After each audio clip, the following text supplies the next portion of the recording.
Good morning everyone. एक बार फिर से आप सभी का क्रेजी जी के ट्रिक के डेली करंट अफेयर में स्वागत है। मेरा नाम है पंकज वैष्णव और आज के इस सेशन में हम मिलकर डिस्कस करने वाले हैं 22 मार्च के सभी करंट अफेयर को डिटेल में। एक एक क्वेश्चन ध्यान से सुनिएगा, रिलीवेंट डिटेल भी ध्यान से सुनिएगा क्योंकि वहां से भी आने वाली एग्जाम में क्वेश्चन पूछे जा सकते हैं। वीडियो में एंड तक बने रहिएगा और हाँ, वीडियो को लाइक करना ना भूले। जितने भी स्टूडेंट है वीडियो को जरूर लाइक करके जाएं, एंड तक बने रहें। और अगर आपको पीडीएफ चाहिए क्रेजी जी के ट्रिक के टेलीग्राम चैनल पर आप चले जाइए तो आपको करंट अफेयर की डेली करंट अफेयर की पीडीएफ वहां पर शाम को 6 बजे तक फ्री ऑफ कॉस्ट अवेलेबल हो जाएगी। शुरू करें। आगे बढ़ने से पहले सबसे पहले हम रोज किसकी बात करते हैं? क्वेश्चन ऑफ द डे की। आंसर कीजिएगा कमेंट में कि आंसर क्या है। कुछ सेशंस पहले ही हमने सारे क्वेश्चन डिस्कस किए। अगर आप डेली अटेंड करते हैं डेली करंट अफेयर तो आप इजीली इनका आंसर कमेंट में दे पाएंगे। पहला क्वेश्चन देखिए, समुद्र लक्ष्मण 2024 मिलिट्री एक्सरसाइज या समुद्री अभ्यास भारत और किस देश के मध्य में आयोजित किया गया? Second question, global intellectual property index 2024 में भारत की रैंक क्या है? और कौन सी यूनिवर्सिटी फोर्थ खेलो इंडिया यूनिवर्सिटी गेम्स 2023 जिनका आयोजन कुछ समय पहले ही किया गया है, इसमें पहले स्थान पर रही है?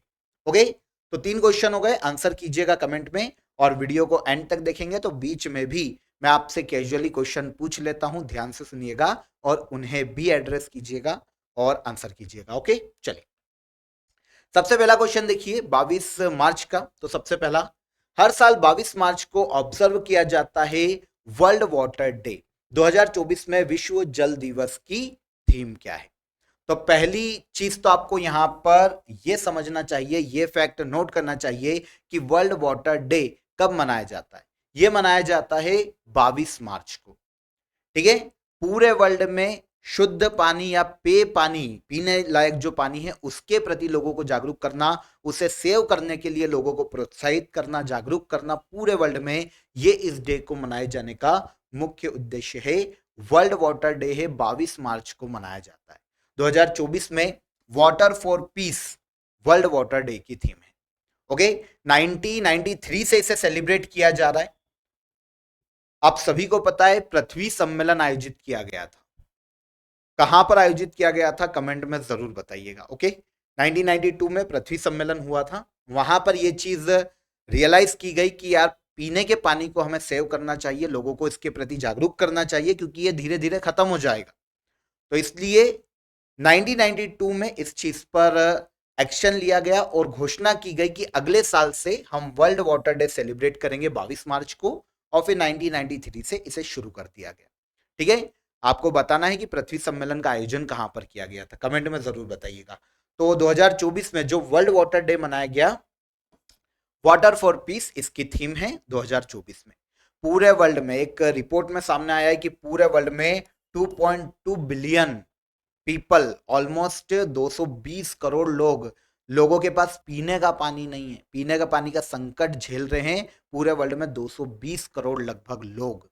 ओके, इंडिया की भी हालत कुछ ज्यादा अच्छी नहीं है। अगर आप न्यूज़पेपर पढ़ते होंगे तो आपको बेंगलोर, चेन्नई वाटर क्राइसिस देखने को मिलता होगा, पढ़ने में आई जाता होगा।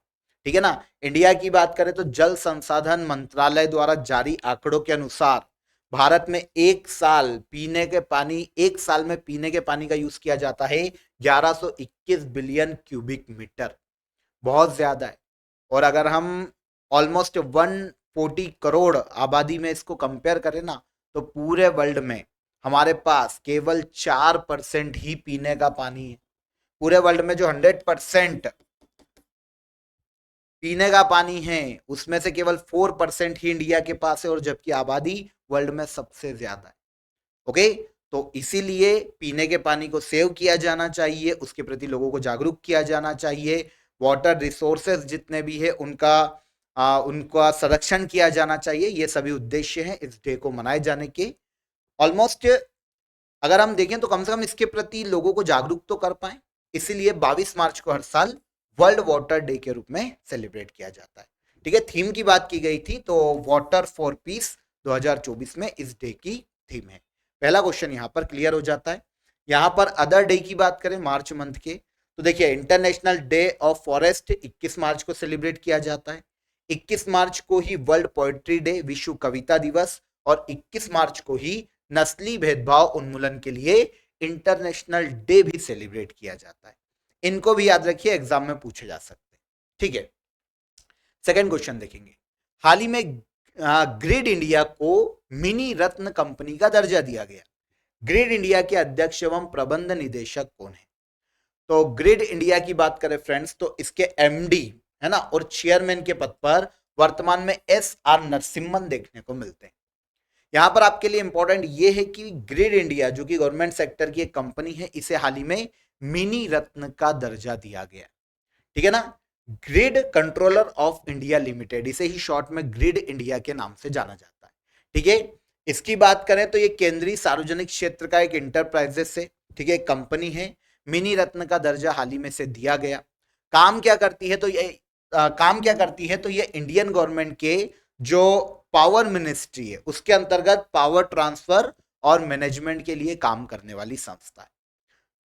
आपको कंफ्यूजन होगा मिनी रत्न पर कि ये क्या है, ये दर्जा क्या है। अगर आपने कभी नहीं सुना तो आपको पता होना चाहिए कि 1997 में इंडियन गवर्नमेंट ने क्या किया कि पूरे जो ग्लोबल कंपटीशन है उससे हमारी इंडियन कंपनी जो कि गवर्नमेंट सेक्टर की है वो कॉम्पीट कर पाए, इसीलिए वो अपने स्वायत्तता से कुछ फैसले ले पाए। इसीलिए उन्हें 3 पार्ट में डिवाइड कर दिया, मिनी रत्न, नवरत्न और महारत्न। क्यों? ताकि वो जो ग्लोबल कंपटीशन है कंपनियों के मध्य में उनको झेल पाए, वैश्विक प्रतिस्पर्धा का सामना कर पाए। इसीलिए बार बार उनको गवर्नमेंट से पूछने की जरूरत नहीं पड़े, वो अपने हैंड पर ही काफी सारे डिसीजन खुद ले सके। इसलिए 3 कैटेगरी बनाई गई 1997 में, मिनी रत्न, नवरत्न और महारत्न। अब दर्जा कैसे दिया जा सकता है ये मैं आपको कैजुअली बताऊंगा। पहले हम ग्रिड इंडिया की बात करें, जिस कंपनी को मिनी रत्न का दर्जा दिया गया, तो इसकी स्थापना 2009 में की गई थी और इसके एमडी और अध्यक्ष की बात करें तो ये एस आर नरसिम्हन है, चेयरमैन और एमडी। ठीक है, देखिए 3 मैंने आपको कैटेगरी बताई, इसमें मिनी रत्न की बात करें, ठीक है, तो ये पहला दर्जा है। कोई भी कंपनी जब गवर्नमेंट सेक्टर की शुरू होती है तो पहला दर्जा मिलता है उसे मिनी रत्न का। 2 कैटेगरी हो सकती है, कैटेगरी 1 और कैटेगरी 2।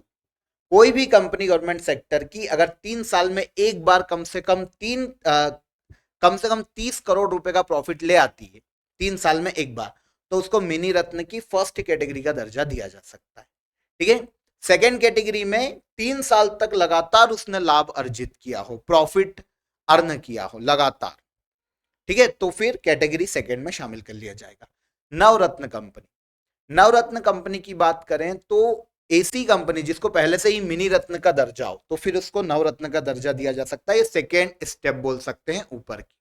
ठीक है, यहां पर अलग अलग इंडिकेटर के आधार पर नवरत्न का दर्जा दिया जाता है, जैसे नेट वर्थ कितना है, नेट प्रॉफिट कितना है ना, उसकी शेयर प्राइस कितना है, शेयर प्राइस कितना ऊपर चढ़ रहा है, कितनी स्पीड से चढ़ रहा है, लोगों को कंपनी पर कितना भरोसा है। तो अलग अलग इंडिकेटर के आधार पर किसी भी कंपनी को नवरत्न का दर्जा दिया जाता है, लेकिन पहली चीज उसे मिनी रत्न कंपनी का दर्जा होना चाहिए, श्रेणी फर्स्ट का। ओके, ऐसी कंपनियां जो कि नवरत्न होती है वो बिना गवर्नमेंट की इजाजत के 1000 करोड़ रुपए तक निवेश कर सकती है। इसके ऊपर तीसरा दर्जा आता है महारत्न, सबसे बड़ा। अब महारत्न का दर्जा उसी को मिलेगा जिसके पास नवरत्न का दर्जा होगा, मतलब सेकेंड स्टेप जिसने पास कर ली हो तो फिर महारत्न। ठीक है ना, ऐसी कंपनियां, ऐसी नवरत्न कंपनियां जिसने पिछले 3 सालों का औसतन टर्नओवर 25,000 करोड़ रुपए हो और उसकी 3 साल में जो प्रॉफिट है, वो शुद्ध आय हो, वो 3 वर्षों में 5,000 करोड़ रुपए से अधिक का रहा हो, तो ऐसी गवर्नमेंट कंपनी को महारत्न का दर्जा दिया जा सकता है। तो ये 3 कैटेगरी है, मैंने आपको शॉर्ट में डिस्क्राइब कर दिया। भारत में अभी 13 महारत्न, 16 नवरत्न कंपनियां हैं और मिनी रत्न की 2 श्रेणी की बात करें तो 58 फर्स्ट श्रेणी में और 11 कंपनियां देखने को मिलेगी सेकेंड श्रेणी में। ओके, हमारा क्वेश्चन था किस पर? हमारा क्वेश्चन था ग्रिड इंडिया जो कि सरकारी क्षेत्र की कंपनी है, इसे हाल ही में मिनी रत्न का दर्जा दिया गया, सबसे निचला दर्जा। ठीक है, इसके अध्यक्ष और प्रबंध निदेशक की बात की गई थी तो ये कौन है? एस आर नरसिम्हन हाल ही में इस पद पर हैं, अभी वर्तमान में इस पद पर है। क्लियर? चलिए आगे आते हैं, इसके आगे बढ़ते हैं। थर्ड क्वेश्चन हमारा, ऑल इंडिया रेडियो का महानिदेशक किसे नियुक्त किया गया? तो ऑल इंडिया रेडियो, इसकी अगर हम बात करते हैं तो ये भारत में सूचना और प्रसारण मंत्रालय के अंतर्गत काम करने वाला एक सरकारी क्षेत्र का रेडियो स्टेशन, ठीक है। ऑल इंडिया रेडियो के नाम से इसे जाना जाता है। इसके डायरेक्टर जनरल या महानिदेशक के रूप में हाल ही में नियुक्त की गई मौसमी चक्रवर्ती। आंसर हो जाएगा answer A. All India radio के महानिदेशक के पद पर या डायरेक्टर जनरल के पद पर कौन नियुक्त किए गए, तो ये मौसमी चक्रवर्ती नियुक्त की गई है। इनके पहले इस पद पर वसुधा गुप्ता थी। इनके हटने के बाद मौसमी चक्रवर्ती को ऑल इंडिया रेडियो का नया महानिदेशक नियुक्त किया गया। ओके, ठीक है। मौसमी चक्रवर्ती 1991 बैच की भारतीय सूचना सेवा अधिकारी हैं। अब ये महानिदेशक बनी है ऑल इंडिया रेडियो की। फोर्थ क्वेश्चन पर आते हैं। किस भारतीय सेना के द्वारा, मतलब सेना के किस अंग के द्वारा signals technology evolution and adaptation group, जिसे स्टेज के नाम से जाना जाता है, इसे लॉन्च किया गया। तो स्टेज क्या है पहले आपको यह समझना पड़ेगा। तो देखिए, ये फ्यूचर टेक्नोलॉजी एक बोल सकते हैं कि सिस्टम है, ठीक है। टेक्नोलॉजी सिस्टम है, फ्यूचर को ध्यान में रखते हुए इसे डिजाइन किया गया है। स्टेज नाम का ये एक पूरा सिस्टम है, ठीक है ना। अब इसका यूज कहां किया जाएगा, तो देखिए ये जो सिस्टम बनाया गया है इसका यूज किया जाएगा भारतीय थल सेना के लिए। जो क्वांटम टेक्नोलॉजी है उसके रिसर्च के लिए, 5G 6G के रिसर्च के लिए, AI के रिसर्च के लिए स्टेज नाम का फ्यूचर जो श्रेणी का एक सिस्टम डेवलप किया गया है। किसका है ये, भारतीय थल सेना का, ठीक है, इंडियन आर्मी का एक सिस्टम। अब इसमें क्या किया जाएगा, इंडियन आर्मी के लिए ये मोबाइल टावर का विकास करेगा, अलग अलग मोबाइल एप्लीकेशन का विकास करेगा, ताकि इंडियन आर्मी को अलग अलग ऑपरेशंस में मदद की जा सके जो कि दुश्मनों के खिलाफ होते हैं। तो यहां पर इसे नाम दिया गया है स्टेज। फुल फॉर्म आप देख सकते हैं, signals technology evolution and adaptation group. एक ग्रुप है, एक सिस्टम है, ठीक है, फ्यूचर टेक्नोलॉजी सिस्टम आप इसे बोल सकते हैं। भारतीय थल सेना के लिए इसे तैयार किया गया है, या फिर भारतीय थल सेना के द्वारा इसे तैयार किया गया है। उद्देश्य क्या है मैं आपको बता ही चुका हूं। इंडियन आर्मी के लिए यह ग्रुप काम करेगा और नॉर्मली अलग अलग ऑपरेशन के लिए टेक्नोलॉजी की मदद लेगा इंडियन आर्मी के लिए। ओके, तो एक छोटा सा आपके लिए फैक्ट था, तो आपको इसे याद रखना चाहिए, कभी हो सकता है एग्जाम में पूछ लिया जाए। अगला क्वेश्चन हमारा, हाल ही में किसे खाद्य प्रसंस्करण उद्योग मंत्रालय, जिसे कहा जाता है ministry of food processing industries, इसका अतिरिक्त प्रभार सौंपा गया।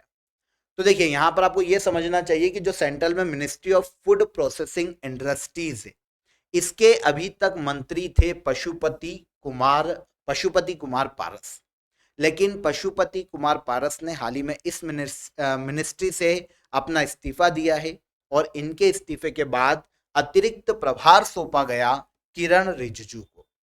किरण रिजिजू का आपने नाम सुना होगा। अगर आपने थोड़ा भी आप राजनीति में इंटरेस्ट रखते हैं तो आपको मिनिस्ट्री तो वैसे ही पता होना चाहिए, क्योंकि एग्जाम्स में नॉर्मली पूछी भी जाती है, मिनिस्टर पूछे जाते हैं।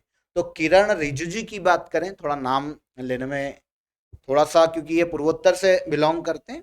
हाँ, यहाँ पे ये भी क्वेश्चन आता है कि कहाँ से हैं, तो याद रखिएगा ये अरुणाचल प्रदेश राज्य से, पश्चिमी अरुणाचल से लोकसभा के सांसद हैं किरण रिजिजू। ओके, पहले से ये अर्थ साइंस मिनिस्टर के पद पर हैं, और अब अतिरिक्त प्रभार दिया गया किरण रिजिजू को ministry of food processing industries का। पहले कौन थे, पहले थे पशुपति कुमार पारस। क्लियर हो जाता है, तो यहां पर यह चीज हो जाती है। अब यहां देखिए बात आती है पशुपति कुमार पारस ने अपने पद से इस्तीफा क्यों दिया। तो देखिए ये राष्ट्रीय लोक जनशक्ति पार्टी के अध्यक्ष, वो पार्टी है जो कि बीजेपी की एक गठबंधन दल है, मतलब एनडीए का हिस्सा है। अब जो लोकसभा के चुनाव आने वाले हैं, बीजेपी ने इनको क्लियर नहीं किया इस पार्टी को कि हम कौन कौन सी सीट आपके लिए छोड़ेंगे जहां से आपकी पार्टी के लोग चुनाव लड़े। तो क्लियर नहीं किया, तो थोड़े से ये खफा थे, तो इन्होंने अपने पद से इस मिनिस्ट्री से इस्तीफा दे दिया, और अब किरण रिजिजू को ministry of food processing industries का नया मिनिस्टर बनाया गया, या फिर यूं बोले कि अतिरिक्त प्रभार सौंपा गया। क्लियर हो गया। अब देखिए किरण रिजिजू पहले से किस मिनिस्ट्री के मिनिस्टर हैं, ये भी क्वेश्चन आता है। तो अर्थ साइंस मिनिस्ट्री पहले से ही किरण रिजिजू के पास है। ठीक है, यहां पर देखिए भारत के वर्तमान में फाइनेंस मिनिस्टर मेन यहां पर मैं आपको बता देता हूं, निर्मला सीतारमन। परिवहन मंत्री कौन, नितिन गडकरी, काफी सुर्खियों में रहते हैं, हाईवे बनाए जा रहे हैं। रक्षा मंत्री कौन भारत के, श्री राजनाथ सिंह। विदेश मंत्री एस जयशंकर। शिक्षा मंत्रालय या शिक्षा मंत्री कौन, धर्मेंद्र प्रधान। ओके, चल इसके बाद आगे बढ़ेंगे। वॉन गेथिंग किस यूरोपीय देश के पहले अश्वेत नेता बने? तो वॉन गेथिंग की बात करें तो ये यूरोपीय देश वेल्स के पहले अश्वेत नेता बने हैं पूरे यूरोप में। किसी भी देश के पहले अश्वेत नेता बनने वाले व्यक्ति है कौन, वॉन गेथिंग। ठीक है, बात करते हैं इनकी। देखिए तो यूरोपीय देश वेल्स के पहले अश्वेत नेता बने, ठीक है ना। लेबर पार्टी के नेता है कौन, वॉन गेथिंग। वेल्स लेबर पार्टी के वर्तमान में नेता है, जो कि वर्तमान में वेल्स के इकोनॉमी मिनिस्टर के पद पर अपॉइंट हुए हैं। यहां पर ये चीज समझिएगा, आपको कंफ्यूजन ये होगा कि यार सर पीएम अपॉइंट होना चाहिए क्योंकि वो मेन नेता होता है। तो वेल्स जो कि यूनाइटेड किंगडम का एक अंग है, हालांकि वो ऑटोनॉमी है लेकिन वो यूनाइटेड किंगडम का अंग है, तो वहां पर पूरे यूनाइटेड किंगडम में पीएम एक ही चलता है, ऋषि सुनक। ठीक है, लेकिन वेल्स जो कि ऑटोनॉमी है उसके सर्वोच्च नेता का पद है इकोनॉमी मिनिस्टर। तो इस पद पर आए हैं कौन, वॉन गेथिंग। क्लियर, तो कंफ्यूज मत होइएगा। तो सिंपल सा एक फैक्टर है जो आपको यहां पर समझना चाहिए। आपके दिमाग में वेल्स से रिलेटेड कुछ और फैक्ट भी आ सकते हैं, तो मैं आपको पूरा क्लियर करूंगा कि वेल्स यूरोप में कहां पर है और क्यों वॉन गेथिंग इतने ज्यादा इंपॉर्टेंट हो जाते हैं। तो देखिए वॉन गेथिंग के बारे में पहले तो ये पता कर लीजिए कि ये जॉम्बिया से बिलोंग करते हैं, जो कि एक अफ्रीकी देश है। 1974 में इनका जन्म हुआ था जॉम्बिया में। अब ये इकोनॉमी मिनिस्टर बने हैं वेल्स के, जो कि यूनाइटेड किंगडम की टेरिटरी में आता है और यूरोप का एक देश है। वेल्स की बात करें, यूरोपीय देश है, कैपिटल है कार्डिफ, और यहां पर पाउंड स्टर्लिंग ऑफिशियल करेंसी के रूप में यूज की जाती है, और चार्ल्स तृतीय जो कि ब्रिटेन के राजा हैं वो यहाँ के भी राजा। देखिए मैप देखिए आप, ठीक है। एक फैक्ट और नोट कर लीजिए पहले, यहाँ पर वेल्स का अपना जो पार्लियामेंट होती है जहां पर उनके कानून बनते हैं उसे कहा जाता है सेनेट सिमरू। ये क्वेश्चन आपको पूछा जा सकता है। तो वेल्स की जो पार्लियामेंट है या फिर जो उनके विधायी कानून बनते हैं वेल्स में, उसे कहा जाता है सेनेट सिमरू। ओके, वहीं पर इनके जो कानून हैं प्रशासन से संबंधित वो फॉर्म किए जाते हैं, बनाए जाते हैं। देखिए अगर आप यहाँ पर ये मैप देखेंगे ना तो आपको इंग्लैंड दिखाई देगा। ये देखिए ये पूरा एरिया जो है ना ये यूनाइटेड किंगडम। यूनाइटेड किंगडम में नॉर्मली 4 देश सम्मिलित किए जाते हैं। एक है इंग्लैंड, यहां पर आप इसको देखेंगे तो ये वेल्स है जिसकी हमने बात की, ठीक है। थर्ड है स्कॉटलैंड, और इधर आता है देखिए नॉर्दर्न आयरलैंड। तो ये चारों, पूरा आयरलैंड नहीं, केवल नॉर्दर्न आयरलैंड, तो ये 4 क्षेत्र मिलाकर एक ग्रेट ब्रिटेन नाम का देश फॉर्म करते हैं। ग्रेट ब्रिटेन नहीं, सॉरी, यूनाइटेड किंगडम नाम का देश फॉर्म करते हैं ये चारों एरियाज मिलाकर। अब आपके दिमाग में आएगा सर ये ग्रेट ब्रिटेन क्या है फिर? तो देखिए अगर इसमें नॉर्दर्न आयरलैंड को हम हटा दें तो ये जो एक पर्टिकुलर आपको आइलैंड देखने को मिल रहा है ना, ये पूरा आइलैंड ब्रिटेन कहलाता है, जिस पर 3 अलग अलग ऑटोनॉमी, एक है स्कॉटलैंड, वेल्स और इंग्लैंड। ये हो गया ब्रिटेन, ठीक है। अगर हम इसमें नॉर्दर्न आयरलैंड को भी शामिल कर लें तो ये चारों मिलकर हो जाते हैं यूनाइटेड किंगडम। हमारी बात हो रही थी वेल्स की, कि वेल्स के इकोनॉमी मिनिस्टर कौन बने, तो ये है वॉन गेथिंग जो कि जाम्बिया से आते। तो पहले ऐसे अश्वेत नेता यूरोप के कौन है, वॉन गेथिंग, वेल्स के इकोनॉमी मिनिस्टर। कंफर्म। अगला क्वेश्चन, नोरोज त्योहार किस समुदाय के नव वर्ष के रूप में मनाया जाता है? ये अगर आपने कभी हिस्ट्री पढ़ी होगी तो भी आपने क्वेश्चन देखा होगा। नोरोज त्योहार पारसी नव वर्ष के रूप में सेलिब्रेट किया जाता है ना, इतिहास में भी इसका काफी उल्लेख है। तो पारसियों का पहला नवरोज, वैसे साल में 2 बार ये सेलिब्रेट करते हैं, एक बार पूजा के फॉर्म में सेलिब्रेट करते हैं और शुरुआत इनकी होती है मार्च मंथ में। तो इस साल देखिए 20-21 मार्च को 2024 में नवरोज मनाया गया है पारसियों के द्वारा, उनका नव वर्ष है। और साल में दूसरी बार इसे सेलिब्रेट किया जाएगा पूजा के रूप में 16 अगस्त 2024 को। साल में 2 बार सेलिब्रेट किया जाएगा। ठीक है। पारसी नव वर्ष, क्योंकि जो फारस के राजा थे जमशेद, इनकी याद में सेलिब्रेट किया जाता है पारसियों के द्वारा।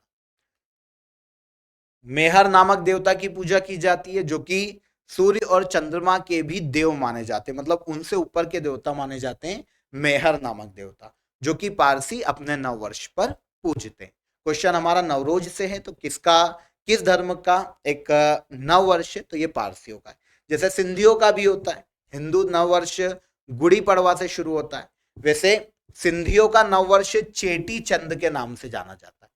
ठीक है। चैत्र माह में जो शुक्ल पक्ष का दूसरा दिन होता है, उस दिन सिंधी महीने के मतलब सिंधी महीने का न्यू ईयर मनाया जाता है चेटी चंद के नाम से। तो ये सिंधी नववर्ष है। चेटी चंद हिंदू नववर्ष गुड़ी पड़वा से मनाया जाता है, और नवरोज की या नोरोज की बात की गई है तो ये पारसियों का नववर्ष है, जो कि हाल ही में मार्च में सेलिब्रेट किया गया।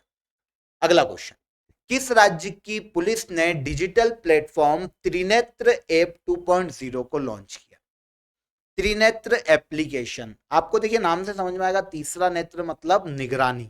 ओके, तो त्रिनेत्र ऐप 2.0 को लॉन्च किया है उत्तर प्रदेश की गवर्नमेंट।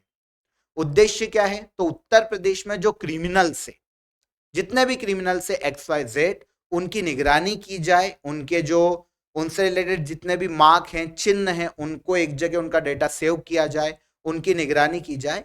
यह उद्देश्य क्या? त्रिनेत्र ऐप 2.0।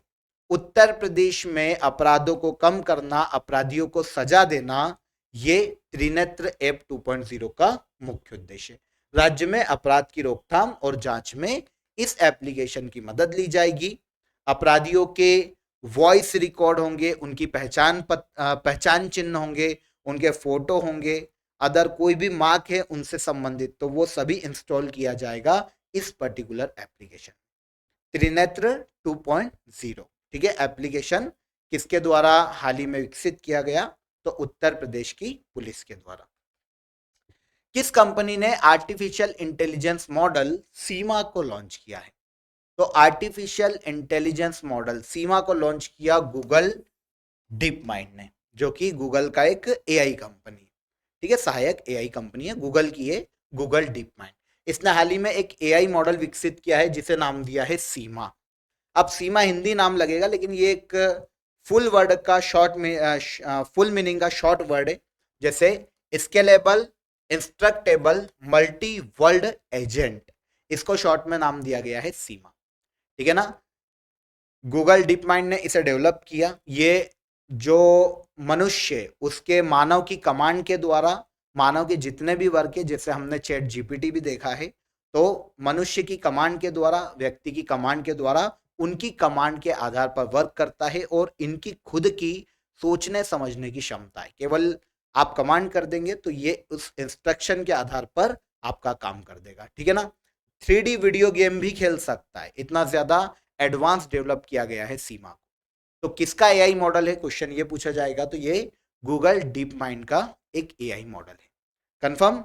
लास्ट क्वेश्चन पर आते हैं आज के करंट अफेयर के। नेपाल देश ने किस स्थान को पर्यटन राजधानी के रूप में घोषित किया है?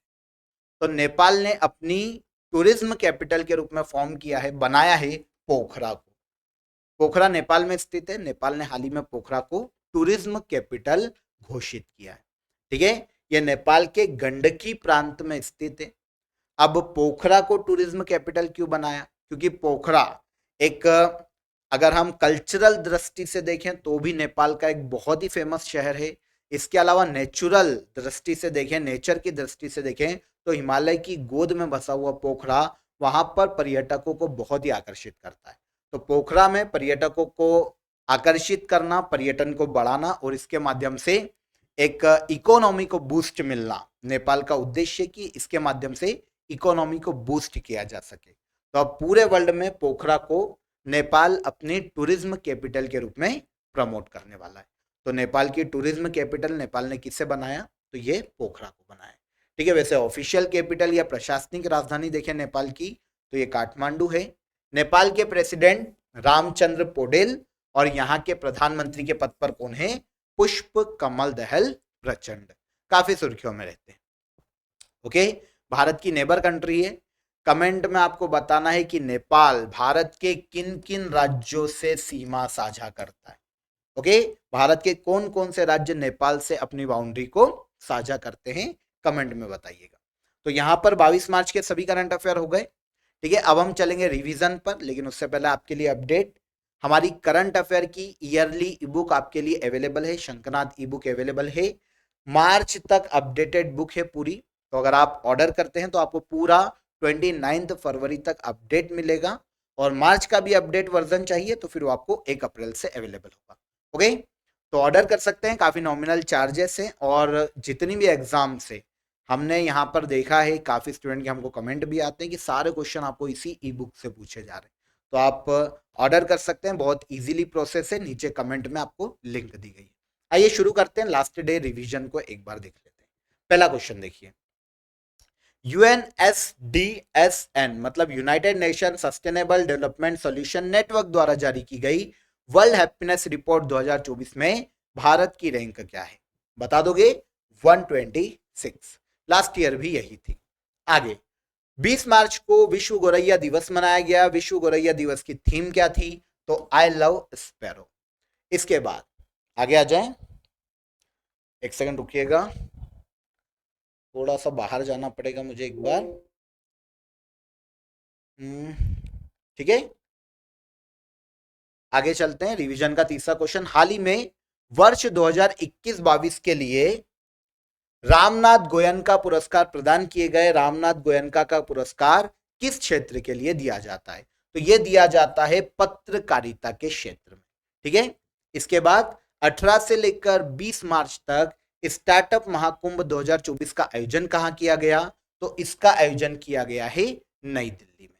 आगे, हाल ही में किस संगठन द्वारा state of the global climate report 2023 जारी की गई? तो यह विश्व मौसम विज्ञान संगठन मतलब वर्ल्ड मेट्रोलॉजिकल ऑर्गेनाइजेशन के द्वारा हाल ही में जारी की गई। हाल ही में सौर मंडल के किस ग्रह पर ज्वालामुखी नॉक्टिस मॉन्स की खोज की गई? तो नॉक्टिस मॉन्स को खोजा गया है मंगल ग्रह पर, पढ़ा था हमने इसके बारे में। संजय मुखर्जी को किस राज्य का पुलिस महानिदेशक डीजीपी नियुक्त किया गया? तो ये डीजीपी बने हैं पश्चिम बंगाल राज्य के। भारतीय निर्वाचन आयोग ने किस राज्य में मतदाताओं को जागरूक करने के लिए मिशन 414 कैंपेन शुरू किया? तो यह शुरू किया गया हिमाचल प्रदेश राज्य में। विक्रम साराभाई अंतरिक्ष केंद्र ने गगनयान मिशन के एस्ट्रोनॉट की मदद के लिए सखी ऐप को लॉन्च किया। इसके पूर्ण रूप की बात करें तो space born assistant and knowledge hub for crew interaction Sakhi का पूर्ण रूप है, जो कि एक ऐप है, और ये लॉन्च किया है विक्रम साराभाई अंतरिक्ष केंद्र ने। लास्ट क्वेश्चन जो हमने पढ़ा था, चर्चा में रहा पापी कोंडा नेशनल पार्क किस राज्य में है? तो ये भारत के आंध्र प्रदेश राज्य में स्थित है। ओके, ये सारे क्वेश्चन लास्ट डे के सेशन में हमने डिटेल में समझे थे, शॉर्ट में हमने कवर किया। अब लास्ट डे के क्वेश्चन ऑफ द डे आप सभी के लिए यहां पर हम एक बार देख लेते हैं। चलिए, अंतर्राष्ट्रीय मातृभाषा दिवस, ठीक है ना, कब मनाया जाता है? तो अंतर्राष्ट्रीय मातृभाषा दिवस के बारे में हमने पढ़ा था 21 फरवरी को हर साल सेलिब्रेट किया जाता है। लास्ट मंथ हमने इसको डिस्कस किया था। बांग्लादेश की मुद्रा क्या है? तो बांग्लादेश की मुद्रा टका के नाम से जानी जाती है। बेगमपेट हवाई अड्डा किस राज्य में स्थित है? तो यह भारत के तेलंगाना के हैदराबाद में स्थित हवाई अड्डा है, बेगमपेट हवाई अड्डा। ओके, तो ये थे हमारे आंसर। आज जो क्वेश्चन आपको बीच में पूछे मैंने, उनको भी ध्यान से नोट कीजिएगा और सारे क्वेश्चन के आंसर दीजिएगा कमेंट में। और हाँ, वीडियो को लाइक जरूर करिए जाने से पहले। कल फिर मुलाकात करेंगे नेक्स्ट डे के सेशन में नए करंट अफेयर के साथ। तब तक अपना ख्याल रखिए। जय हिंद, जय भारत।